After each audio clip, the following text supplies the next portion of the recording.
Alors pour ce troisième exemple, nous allons voir que nous pouvons simplifier en même temps que nous allons calculer le produit. Donc dans un premier temps, je vais déterminer le signe. Ce quotient est positif, ce quotient est négatif, le produit des deux sera négatif. Donc je vais effectuer au numérateur 24 x 14 et au dénominateur 36 x 16. Ce que je vais faire maintenant, c'est de dire que 24, je peux le décomposer en 4 x 6, et 14, au lieu de multiplier par 14, je vais multiplier par 7 x 2. Le 36, je peux le décomposer en 6 x 6, et le 16 en 4 x 4.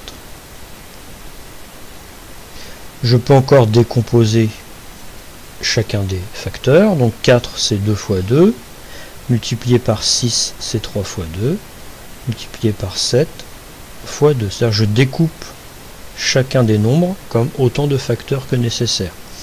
6 à nouveau c'est 3 x 2, multiplié par 6 donc 3 x 2, multiplié par 4 c'est 2 x 2, et multiplié par 4 c'est 2 x 2. Maintenant que j'ai décomposé les numérateurs et dénominateurs, eh bien je vais remarquer que ces nombres sont dans la même table. Par exemple, le numérateur est dans la table de 2, ainsi que le dénominateur, donc je vais pouvoir simplifier par 2. Je peux encore simplifier par 2 ici.